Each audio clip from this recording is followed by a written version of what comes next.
congestion. When you want to be going 70 and you're going 55 and the truck's kicking up rocks at you, that's what we're talking about in the rural side of the equation. If we do nothing, that $1,500 a year figure will turn into a $5,300 a year figure. And not only that, outside of the quality of life problem that congestion creates, there will also be a real tangible job problem. Most Fortune 500 companies, your Facebooks and your Toyotas, the first thing they look at when they're wanting to move to a new city is how big is the base? What is our job base? How many people? What's the labor pool?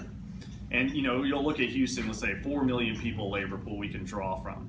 So let's put the plant right here, and then the second thing they look at is congestion, and they're like, how many of these 4 million people can actually make it to our plant in less than an hour and would want to work here?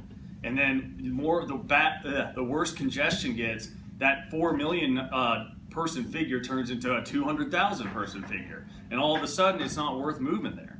Even though you've got a great big labor pool, you don't have anyone that could make it to the plant in time. So it's a real problem in the big cities and in the rural areas. And a lot of it too is we're cutting safety funding in Texas. If you, and you guys know this as well as anybody. I mean, I grew up in Midland, and it's so scary driving on the oil, all the oil field trucks out there. I'm sure it's the same out here.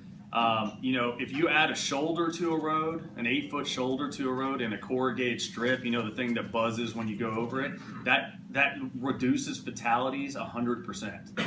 So we need to be funding those as well. So now that I've explained the problem, this is the solution that the legislature came up with, which is Proposition 7. What it would do, it would allocate future funding from the sales tax directly to the General Highway Fund. So the sales tax makes up around 65% of the state's whole budget every year. And so last year, Texas got $28 billion from the sales tax. And they're anticipating that in 2017, the Legislative Budget Board said we'll get $31 billion from the sales tax. So what they're going to do is they're going to create a window going forward into the future that the amount of money, once the sales tax hits $28 billion, and then to $30.5 billion, so that's $2.5 billion, 100% of that money in that window will go to the General Highway Fund. The second thing they're going to do, that Prop 7 will do, is it takes the vehicle sales tax, which last year came up with $5 billion, and anything over $5 billion, 35% of it will then go to the General Highway Fund. This money can only be used to build roads, maintain them, acquire right-of-ways, so like everything you need to build a road, and pay off TxDOT's debt, which is substantial. They have $31 billion in debt right now, and that's because we've been paying for our roads essentially with our credit card, which is now maxed out. We cannot take out any more loans. So the $4 to $5 billion gap I was telling you about factors in that we're going to be paying off principal and interest on those bonds. So essentially, that's what Prop 7 is. It's trying to make sure that going forward we can maintain our roads. Now, this is not going to fix all our problems. It's not going to create more and more roads and just fix. It's going to maintain us at 2010 levels in theory. We'll see if it. We'll see if it. But regardless, it's a huge problem, the financing of TxDOT, and so this is an attempt to fix it.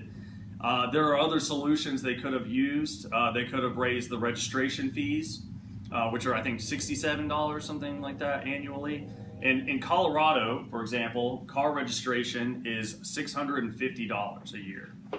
$650. Texas has the lowest registration. They suggested, the author of Prop 7 suggested, well, let's raise it to $100. And that would actually make up a big chunk of the gap. But there was no political will in the House or the Senate to raise taxes. The same was said about raising the gas tax. There was no political will on either side of the aisle to raise taxes. So this will allocate funds, and it will be a dedicated source of funding, which is something TxDOT needs. They need to rely. I know I'm getting $2.5 billion a year at least. I know that. So they need that reliable source. But it's going to take. They could. This is money that obviously could be going somewhere else, to schools, what have you. But I still recommend that you support it. because it is the solution they came up with, and we need it bad.